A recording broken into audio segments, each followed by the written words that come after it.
Bienvenidos nuevamente al programa Tincuy, un espacio de diálogo y reflexión en torno a distintas problemáticas de la región y, por qué no, de otras realidades a nivel de Latinoamérica. En esta ocasión vamos a dialogar en torno a un libro que genera y marca un antes y un después en torno a historizar una parroquia rural. En este caso nos referimos al libro titulado Nayón, Jardín de Quito, una historia intercultural y milenaria, ¿no? En tanto, por ello estamos aquí con Dani Lamiña. Él es sociólogo e investigador, pertenece al pueblo Quitucara, ha trabajado en temas históricos, territoriales y urbanísticos de las ruralidades y comunas indígenas en Ecuador. Actualmente cursa la maestría de estudios urbanos con mención en geografía y procesos territoriales en la Facultad Latinoamericana de Ciencias Sociales con sede en Ecuador. Este libro también ha sido escrito en coautoría de Freddy Simbaña Pillajo, ¿no? Y aquí tenemos un ejemplar en el cual podemos apreciar este libro que ha sido publicado en 2022. Hola Dani, ¿cómo estás?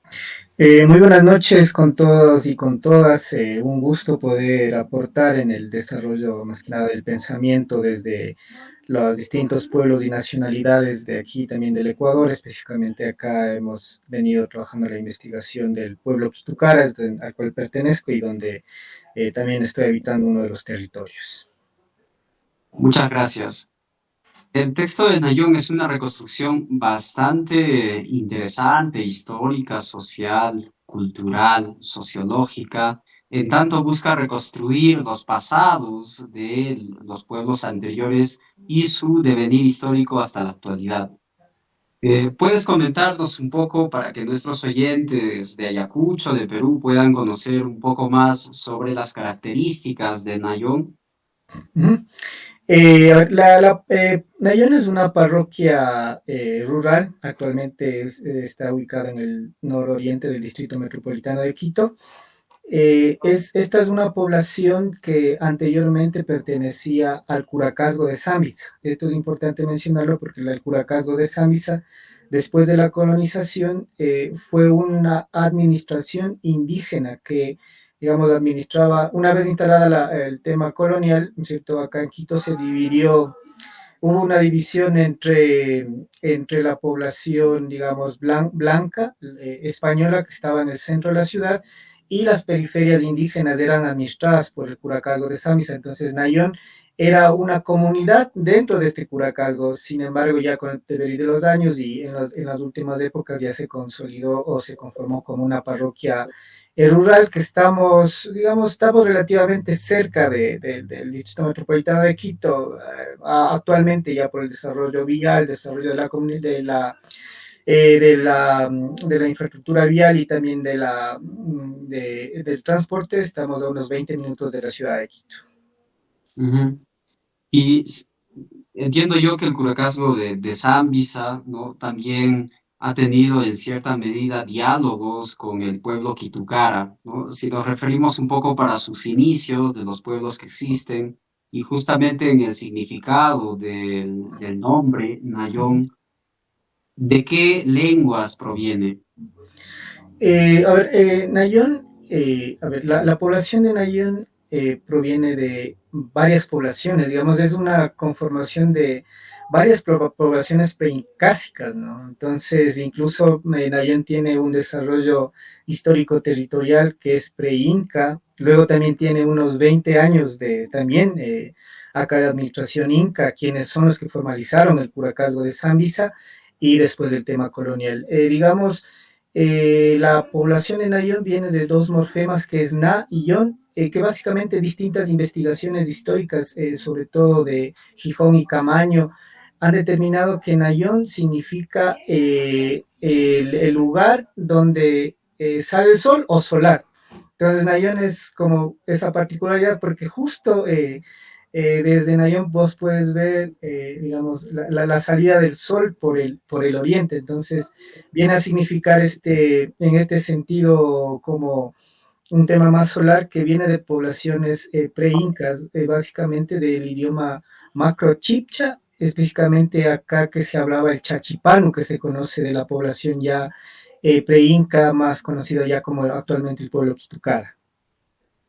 Ujú. Y posteriormente, ¿no? Con la llegada de los incas, en cierta medida crean los mitimaes, una forma de poder dominar también a los señoríos que existían, ¿no? Distribuyéndolos con los surinsayas. Y en este proceso, luego de la colonización, dentro de la revisión de archivos que realizan, encuentran que también los pobladores de Nayón, ¿no? Tejen alianzas con los españoles. ¿Cómo ha sido ese proceso? Sí, es interesante, a ver, digamos que cuando vino la expansión inca, ¿cierto?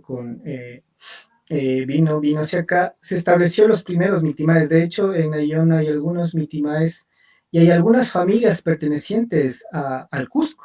Hay algunos apellidos, no sé si por allá, pero hemos dicho un rastro histórico, por ejemplo, el apellido de los Anahuán. Ellos Ujú. tienen una característica particular que difieren incluso de digamos, de la población acá, del Curacazgo de Zambisa de ese entonces, tienen algunas características, digamos, así como corporales, son más pequeños y tienen una memoria, incluso la deidad o la santa que se hizo como patrona de la parroquia tiene una historia también vinculada al traslado desde el Cusco. Algunos pobladores han señalado, ¿no es cierto?, esta travesía que la Virgen vino desde el Cusco, la Virgen actual. Entonces, en esa relación que tuvieron, digamos, fueron 40 años, ¿no es cierto?, de conquista Ujú. incásica, si quiere decir, y en ese entonces, claro, los curacas de estas poblaciones no se sentían en un proceso de dominación, ¿no es cierto? Y vieron en el tema español como un tema de liberación, pero lo cual no fue así, sino fue un proceso, digamos, de colonización más fuerte.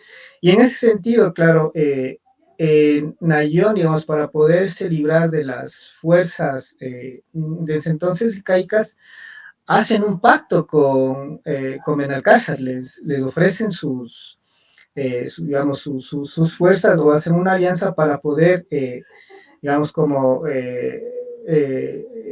luchar o enfrentarse al ejército inca comandado por Rumiñahui.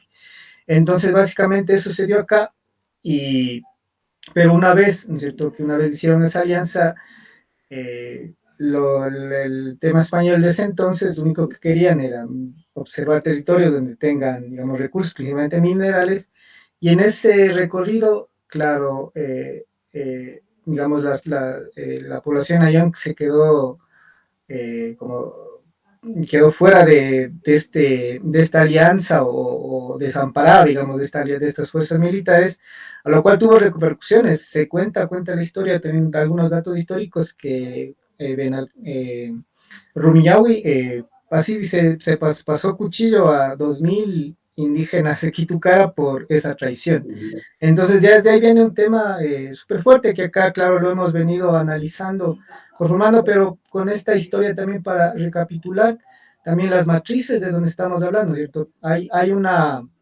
configuración preincaica, pero también hay una memoria de lo inca que se ha mantenido ahora en las prácticas y en las tradiciones acá de Nayo. Ujú. Y en torno un poco, como entiendo yo que hay todo un proceso de reconstrucción del pueblo Quitucara, ¿no? Y también existe bastantes presencia de pueblos preincásicos dentro de Quito, ¿no? Y entonces en esta diversidad, por ejemplo, tú me hablabas de una lengua que es el chibcha, que a un curacazgo de Zambisa. ¿Por qué se empieza a retomar un poco esta identidad como Quitucara? Ya, el pueblo Quitucara, claro, al estar a los alrededores de la ciudad de Quito, esto hasta los años 90, se conformaban como comunas, las comunas de Quito. Entonces tenían su cabildo y hay 64 comunas en el distrito metropolitano de Quito. Sin embargo, las comunas del noroccidente, desde los años 90 empezaron a haber un desarrollo urbanístico por este sector. Y ese desarrollo urbanístico implicaba perder el territorio, porque, digamos, venían otros procesos urbanos desconocidos que te cambiaban la dinámica. Entonces, con esa pérdida ya, digamos, en los años 2000, 2010, en los años 90 también con todo el levantamiento indígena que hubo acá en el país, digamos, el pueblo Quitucara inicia la reconstrucción. Uno de ellos que está en esa reconstrucción desde los años 1987, justamente es el doctor Freddy Simbaña, en cuya juventud militante desde el tema étnico Quitucara empieza como que a tratar de revalorizar y dónde están ubicados el pueblo Quitucara, y se empieza una reconstrucción histórica, pero también digamos, un trabajo como sociopolítico de decir, hemos estado aquí, tenemos nuestras formas de administración y es necesario también entrar en este diálogo también más con lo urbano, ¿no? O sea, porque una vez me pareció en una comuna, un compañero decía lo siguiente, o sea, sin territorio no hay cultura. Entonces habían los cambios, o sea, sin territorio no hay cultura, con el cambio que te viene, ¿qué va a implicar para las poblaciones? Y de hecho, el libro nace también parte de un proceso que estábamos teniendo en Nayón, que era el crecimiento urbano acelerado, donde las prácticas culturales empezaron a verse como negativas, por ejemplo, las festividades colectivas, las actividades más de tradición indígena, se empezaron a ver como molesta el espacio público, son bulliciosos, es un espacio solo de alcohol frenético, entonces con esa necesidad nos vimos en la necesidad, también con el gobierno de la parroquia de ese entonces, quien nos dio también las facilidades para la investigación, retomar esto, entender la memoria de dónde venimos y por qué es necesario que, digamos, se respete las tradiciones culturales, las tradiciones colectivas, y esto también empezamos a valorizar, porque Nayon también sí sufrió. Hay un libro de autor Bills, se llama, que es un antropólogo norteamericano que ha venido en 1929 a hacer una investigación. De hecho, su libro se llama Nayón, una comunidad en transición. Entonces, desde 1900 empezó esta transición, pero esta transición, digamos, visto desde una ciudad racista, que hay que decirlo, Quito era muy racista hasta los 2010, me parece que cambió con el cambio de constitución, se mantienen ciertos reservos, pero una sociedad muy racista, y claro, se veía estos territorios como que no tenían habitantes, o también esa mirada racial implicó que muchos de los pobladores se empiezan a olvidar de sus tradiciones culturales o ya no se valoren por los jóvenes también en su real dimensión, o sea, qué implicaba la vestimenta, qué implicaba la lengua, qué implicaba incluso las propias danzas originarias que también hemos recuperado en el libro, que existían aquí y que tienen, claro, este tipo de danzas tienen una memoria más también preincásica, tienen una memoria incásica que también se fue ya imbricando con el paso de los tiempos con la religiosidad ya española.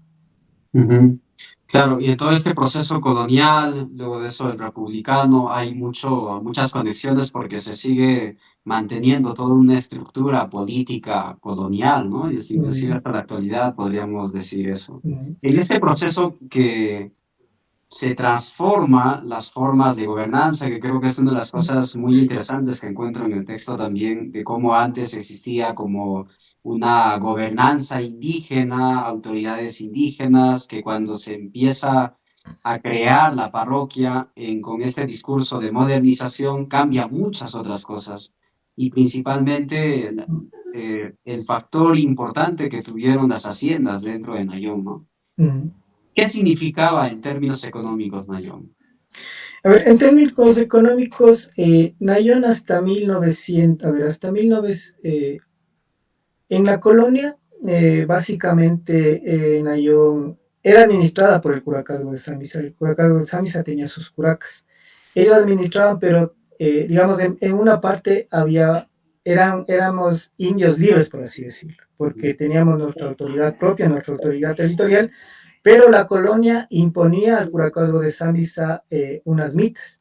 Y las mitas que se impuso al pueblo de Samisa era una mita colonial de limpieza, aseo de la ciudad, llevar el agua también de la ciudad hacia los distintos las casas de los colonizadores, y eso se mantuvo hasta bien entrado el siglo XX, porque digamos, con la Revolución Liberal se da como se elimina esta mita colectiva, porque claro, pertenecer a Nayón significaba que tú realizas tus actividades más ligadas a la agricultura, ¿no es cierto?, de subsistencia, pero además de eso tenías que pagar una mita a la ciudad, y para eso, de eso se encargaba el gobernador o el curaca de Zambisa, que han pasado varios desde entonces, pero en ese, digamos, desde la colonia hasta entrado el siglo XX, era una comunidad rural agrícola, ¿cierto?, que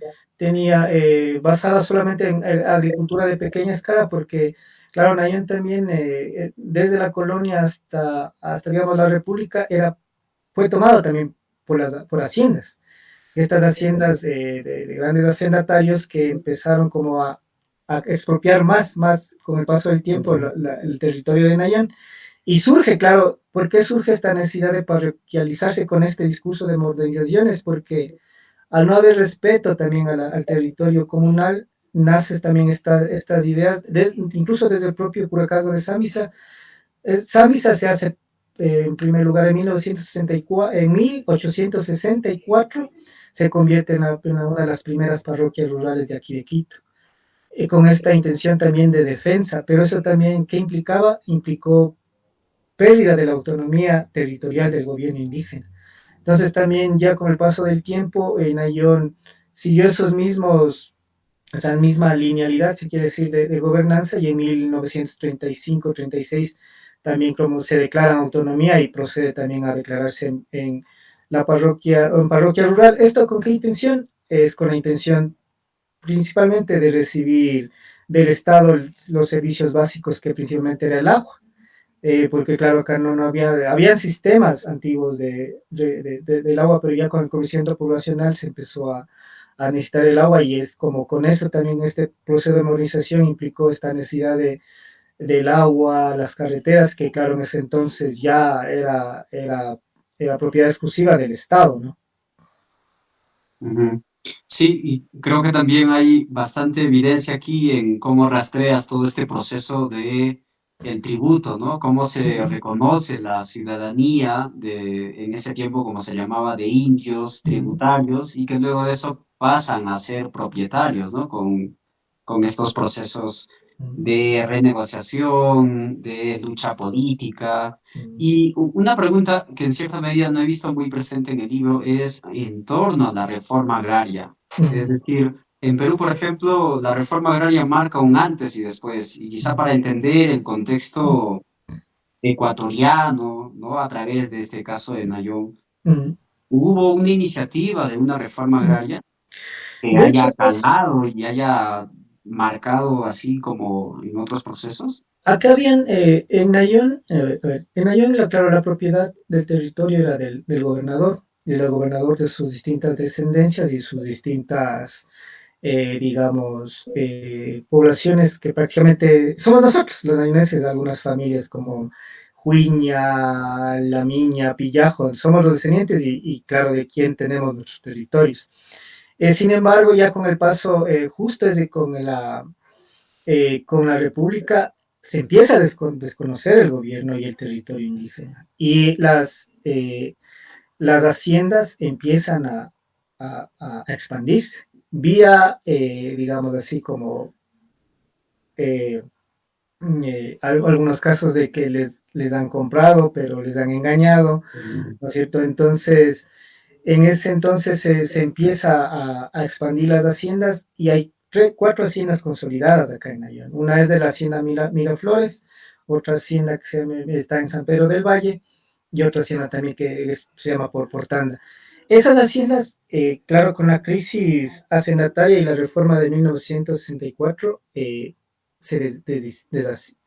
tuvieron un proceso de fragmentación. Y de ahí otra vez, algunos habitantes de la población de Nayón compran al hacendado con la reforma, porque el Estado les obliga a vender esas tierras que, digamos, están ahí baldías para la población de Nayón, con esta idea también como de reforma, de realizar una reforma agraria para esas tierras puedan ser utilizadas por la agricultura, por los pequeños, ya pequeños y pequeños propietarios de acá que existen en Nayón.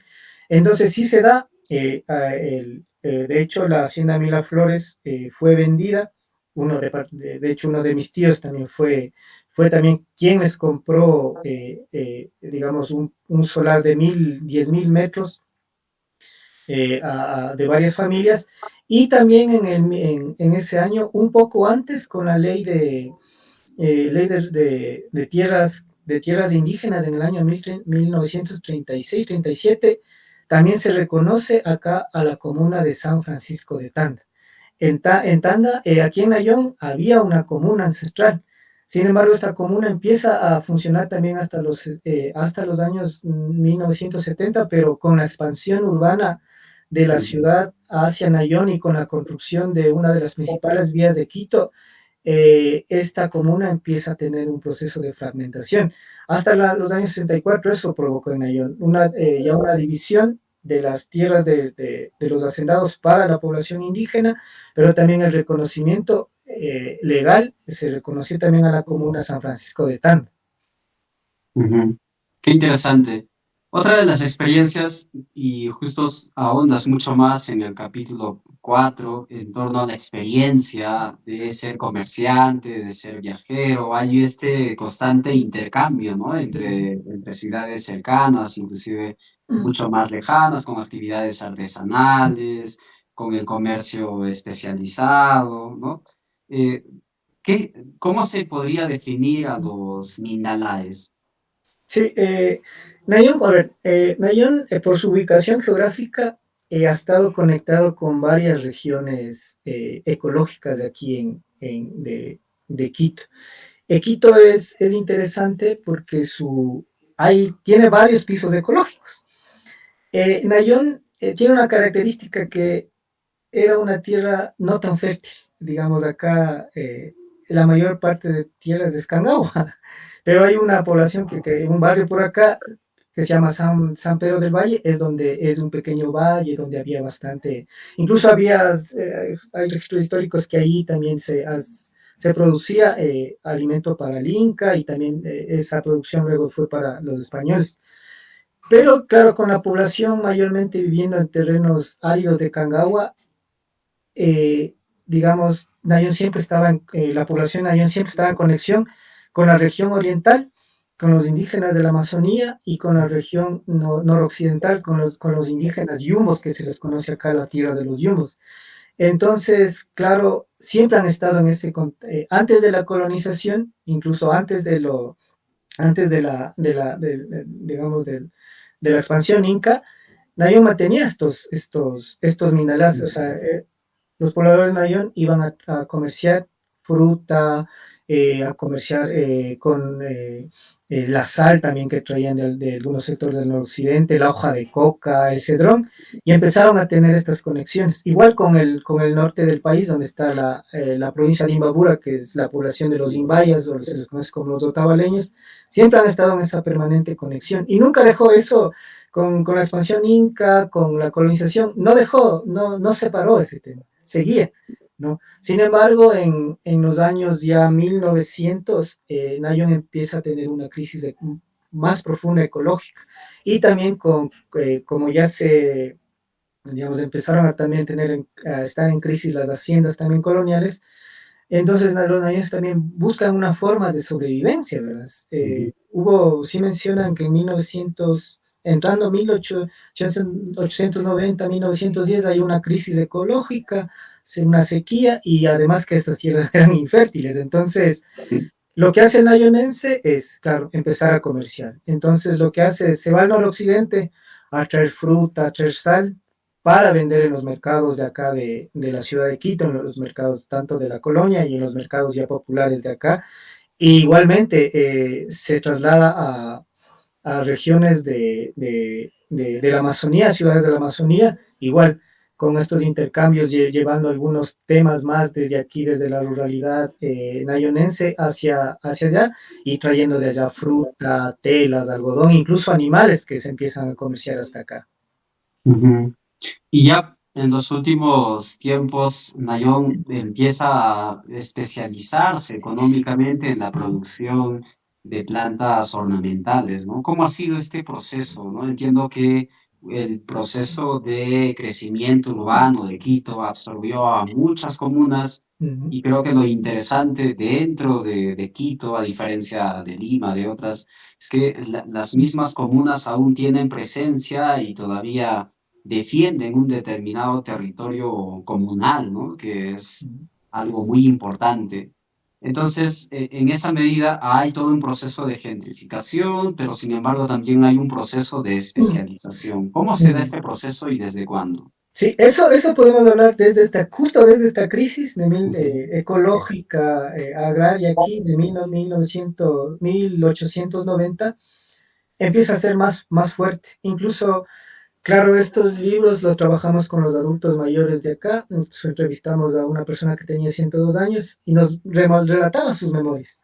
Y mi abuelo también, mi abuelo ahorita tiene 94 años y también recogimos las memorias de él. Y claro, lo que nos contaban es que de pequeños, como no había de comer, había una crisis aquí en Quito, en el Ecuador, ellos empezaron ya a migrar a otras poblaciones siempre para traer las frutas, traer otro tipo de, de productos animales, pero en ese trajinar empezaron a traer plantas, ¿no? Porque eran muy atractivas las plantas de la ujú, Amazonía, muy atractivas las plantas del nororiente, entonces ellos vinieron y trayendo las plantas, ¿no? Pero esto en 1940, con la apertura ya de la carretera, una pequeña carretera que se hace hacia Quito, empiezas a ser un poco más fuerte y los primeros viveristas empiezan en 1945, 50, empiezan como que a tener unos jardines pequeños. Pero asimismo hay una influencia de que hay otra parroquia, pero ahora ya es urbana, se llama la parroquia del Inca, San Isidro del Inca se llama, que es una parroquia que está un poquito más al norte, más al centro de la ciudad. En esta parroquia también existe el registro de que se han puesto eh, un cultivo de rosas y de claveles. Entonces de ahí también algunos pobladores fueron a trabajar en esos cultivos, pero dijeron, a ver si nuestra tierra es más caliente, se da mejor este tipo de producción, y empiezan como a tecnificarse. Y desde entonces, claro, de los distintos viajes, que claro, en Ayunense siempre está en permanente viaje, luego ya fueron a la costa, a todos los rincones del país, incluso llegan hasta Pasto comerciantes, pero desde ahí empiezan a traer plantas, y ya desde 1964 empieza a haber un pequeño comercio que se sigue especializando, y ya en los años 90 empieza todo un tema de producción de así masivo de plantas. Y en los 2000 ya empieza una tecnificación y actualmente, claro, a Nayón se le conoce como el Jardín de Quito porque de aquí, de la producción local, pero también de plantas que se traen de otras regiones a crecerlas acá, están llenos casi la mayor parte de los jardines de Quito y de las distintas ciudades del país. ujú. Y esta economía especializada en torno a jardines, en torno a flores ornamentales, ¿cómo ha influido en cierta medida en los cambios de la identidad Mm. mayorense? Sí, esta actividad ha sido una de las principales actividades que ha logrado mantener, digamos, la identidad del nayonense, por dos razones. Desde 1987 existe ya un proceso de traslado digamos, de capas sociales más altas hacia Nayón, porque su clima es muy agradable, no es el mismo clima de Quito, es un valle más caliente, la vista es espectacular, desde aquí se pueden ver varios nevados del Cotopaxi, el Cayambe, el Cotacache, el Pichincha, y digamos, estas características la hacían así como particular y está cerca, sobre todo ya con la ampliación de la carretera en 1974, que ya hubo una conexión directa para el traslado ya de parque automotriz, empieza a ser muy valorado y empiezan a bajar las primeras familias, ¿no? Pero este tipo de economía ha logrado sostener, digamos, la tenencia del suelo de las familias originarias. Entonces, claro, muchas familias empezaron, ya dejaron, porque hasta 1940 seguían una pequeña producción de alimentos para la ciudad, pero desde los 50 empieza este cambio y muchas familias ya, ahora la mayor parte de familias nativas, incluso mi propia familia, tenemos acá viveros donde producimos plantas ornamentales, también se siembra también en los terrenos plantas ornamentales y se cultiva, y eso ha logrado sostener, digamos, un poco la identidad. ¿Por qué? Porque muchas familias se resisten todavía a vender sus predios, porque acá, imagínate, son unos predios de que no valían nada hace unos 30 años y ahora, digamos, son uno de los suelos más caros del distrito metropolitano de Quito, exceptuando la parte urbana, obviamente, pero es una de las ruralidades que tiene mayor uso de suelo. Entonces, a partir de eso, los pobladores nativos empiezan a organizarse y a generar como redes económicas desde la economía popular y solidaria con el tema de la producción de plantas y empiezan a diversificar la producción a toda la parroquia y de ahí también surge ya en los años 2000 un pequeño, por así decirlo, mercado especializado de venta de alimentos. Pero todo Ujú. esto, esta producción, lo interesante es que la producción de plantas y de alimentos gira en torno a la fiesta.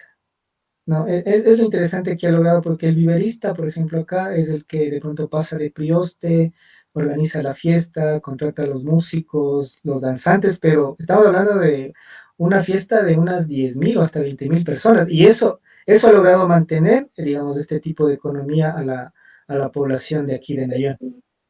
Ujú. Y entrando más en el ámbito cultural, que también es de nuestro interés, dentro del libro mencionas justos varias prácticas comunitarias y que tienen orígenes ancestrales que hasta la actualidad siguen realizándose, ¿no? Como Mm. por ejemplo la minga, el priostazgo, el compadrazgo y otras tantas más. Entonces, cómo todas estas manifestaciones culturales, ¿no? Hasta la actualidad, siguen generando, resignificando las identidades Mm. actuales. Sí, eso fue un proceso bien bonito personalmente para mí, de investigarlo, pero también creo que para la población. Ujú, Porque claro, digamos, nuestra parroquia al estar sujeta a un proceso de rápida urbanización, empezó a perder como que la memoria de los significados de las distintas danzas ancestrales. Entonces, claro, nuestro trabajo ahí fue recuperar esa memoria. O sea, ¿qué significa? O sea, tiene todo un significado ritual, porque claro, se estaba volviendo como si los disfrazados, pero ya no, ya los niños, los jóvenes ya no sabían el significado, ¿no? O sea, no sé por qué bailan con el pingullo, por qué bailan con el tambor, por qué las monedas, por qué las plumas, por qué también una ceremonialidad vinculada al tema religioso, pero también nosotros logramos hacer una interpretación también, está vinculado a los ciclos agrarios, pero también a la salida del sol, porque justo desde las fiestas de acá son el 21 de junio y así hasta julio. Y entonces ahí empezamos a rescatar esa memoria y todos los abuelos, claro, porque hicimos bastantes entrevistas de los abuelos, trabajamos con todos los adultos mayores de acá, adultos mayores de acá, empezaron a decir qué bonito que alguien se dé el trabajo de recordar esto, de escribir cómo es para que los jóvenes se acuerden. Entonces fue un trabajo muy, muy bonito, trabajamos con todos los adultos mayores de todos los barrios de acá y nos empezaron a relatar sus memorias y nos empezaron a hablar, a cantar los cantos en quicho y nos empezaron a decir sus significados, nos empezaron a decir, se baila con el pingullo, el tambor por esta manera, se coge al prioste de esta manera, no se coge así ahora nomás, y eso fue un buen trabajo, creo que lo hicimos, y que ahora hay un centro cultural también que se llama Centro Cultural Nayón, son de jóvenes danzantes que han retomado esas memorias y están integrando ya a sus danzas, acá las danzas tradicionales, que es el danzante de monedas, el danzante de plumas, el campio el campio otras danzas que ya surgieron en 1900. Pero ese ha sido como que un trabajo que logramos articular y a partir de eso rememorar, pero más que nada revalorizar el sentido, ¿no? ¿Y cuál es el sentido de la fiesta? El sentido comunitario, porque en la fiesta tú afianzas los lazos parentales, los lazos familiares, los lazos comunitarios. En la fiesta desarrollas esta solidaridad también incluso, ¿no? Y incluso logramos ahí descifrar estas fiestas de esta interconexión también con distintas poblaciones, porque Nayón también en sus fiestas hasta los 1900 traían a otras poblaciones a bailar, por ejemplo, traían poblaciones de Imbabura a bailar acá en sus fiestas. Entonces son unas conexiones y hermandades que se han sostenido y que más bien quisimos revalorizar ese tema, ¿no? De cómo sostener también la hermandad, digamos, indígena de las distintas poblaciones a partir de, también del sostenimiento y resignificación de las prácticas culturales y festivas.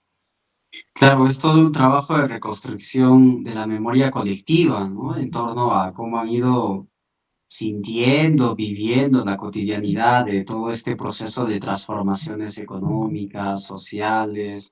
Y una de las cosas que también me parece muy interesante del libro es que apuesta por brindar determinados indicios, características de cómo está constituido la identidad de Nayón, que a veces en la lectura simplista se puede decir, bueno, no hay mucha identidad, pero en realidad está bastante arraigada, ¿no? Yo estuve por Nayón en Semana Santa, justo cuando estábamos haciendo el Yagué, y ahí veía, por ejemplo, en la procesión algo muy particular que no había visto en distintas otras manifestaciones de ese tipo, que era que todas las personas le esperaban con un conjunto de atado de hierbas aromáticas, de hierbas medicinales, en todo este proceso de la Vía Crucis, ¿no? Que a mí me pareció bastante significativo en este proceso.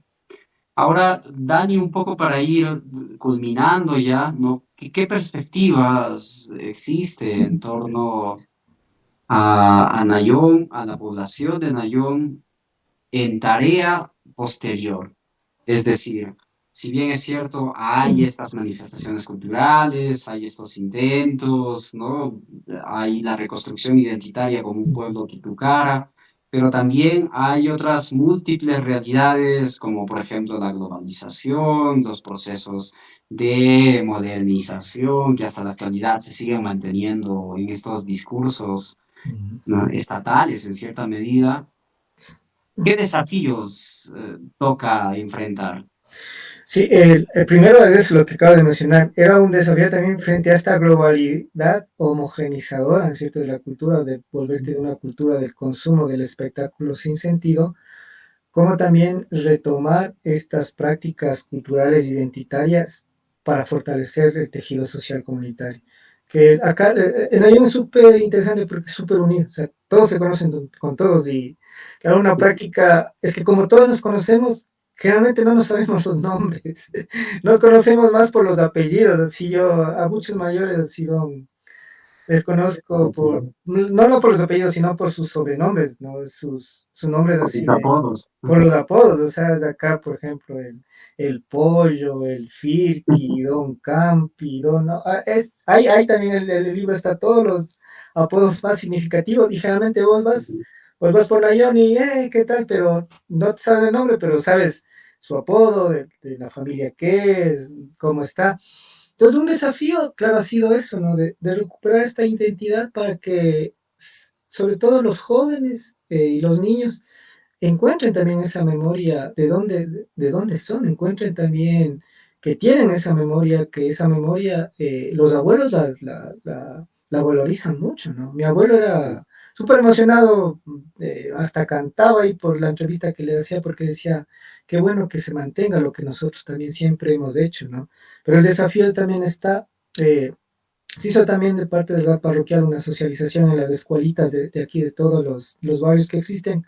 Existen unos 4 barrios enormes donde hay 4 unidades educativas, entonces también se les hizo la socialización del libro, entonces también es esperar que retomen y que profundicen también en las nuevas generaciones. De hecho, lo están haciendo, como te comentaba, Centro Cultural en Nayón, que es una organización cultural de danza y de música, ellos han tomado ya partes del libro para hacer distintas obras también que ya los están presentando en el propio Nayón y en otras partes del Distrito Metropolitano de Quito, pero sobre todo, claro, es encontrarte con esa práctica, tradición que nunca te dijeron, o sea, o que era mal vista, por ejemplo, ¿no? Es como la práctica, claro, de la fiesta colectiva, donde vos vas con distintos trajes, incluso con el idioma quicho y prequicho, que lanzas unas frases y dices, no, esto tiene unos significados otros, no es como de, no son mal, no es para ser mal vistos, ¿no?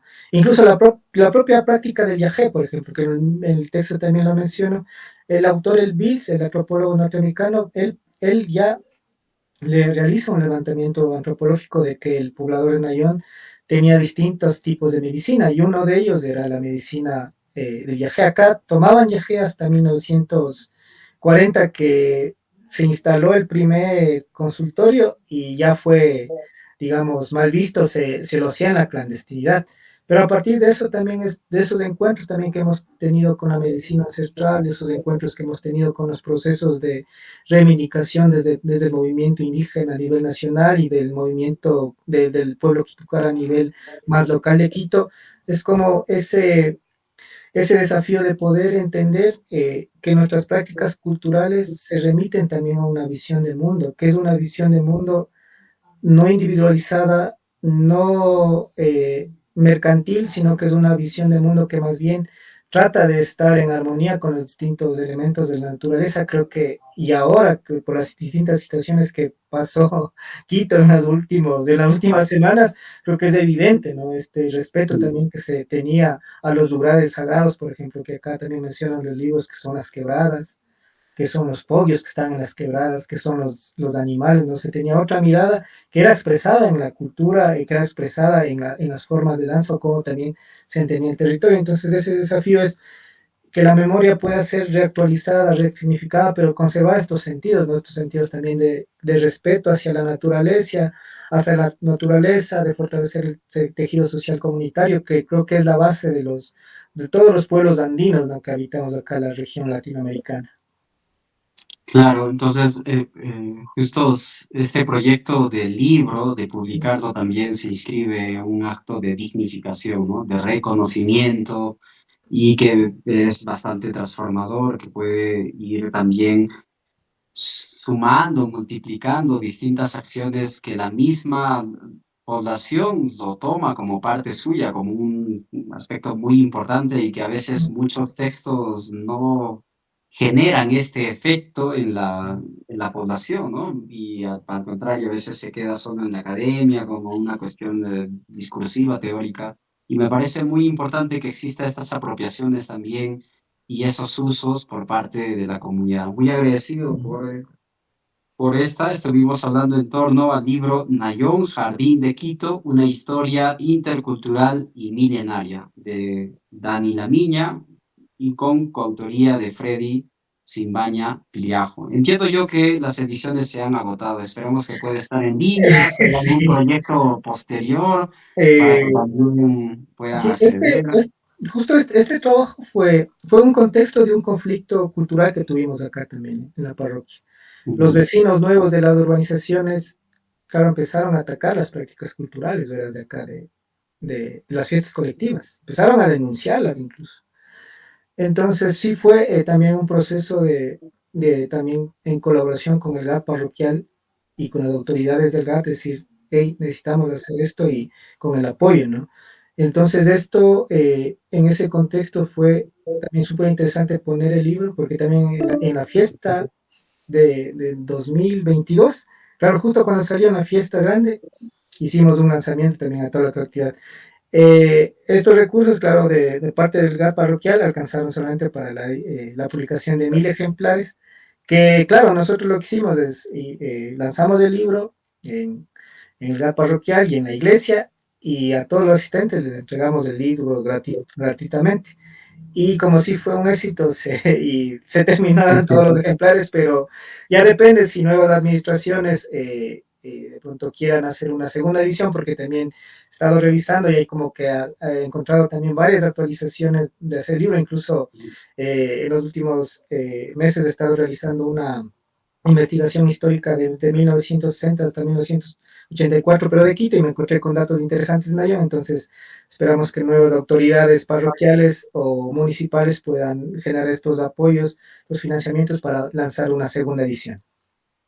Muchas gracias, Denny. Muy encantado por conocer un poco más otra realidad distinta, pero que también nos muestra determinadas hechos, escenarios y apuestas donde se muestra justamente la agencia, el conocimiento de poblaciones indígenas en la forma en administrar, en defender y reivindicar el derecho colectivo al uso del territorio y más aún frente a escenarios políticos, globales, ¿no? El neoliberalismo igual han introducido una nueva forma de un trabajo especializado a través del manejo de plantas, ¿no? De manera mucho más tecnificada y que también es muestra de esta diversidad que es parte también de nuestra cultura milenaria, ancestral, ¿no?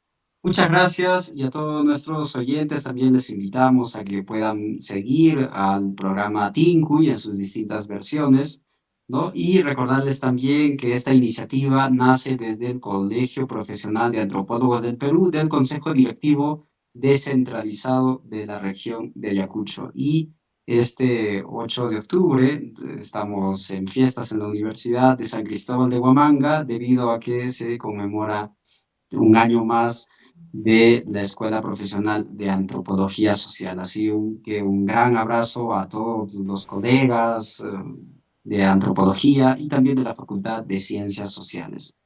Muchas gracias, Dani. Un gusto. Muchas Tupananchikama. gracias a todos y a todas, y recuerden que sin territorio no hay cultura. Y sobre todo en estos procesos globales es necesario cuidar nuestros territorios, resignificar, revalorizar y potencializar todos los elementos de la cultura, de nuestra cultura andina, indígena, sobre todo esto, ¿no? Como parte de un proceso de sostenimiento de la vida.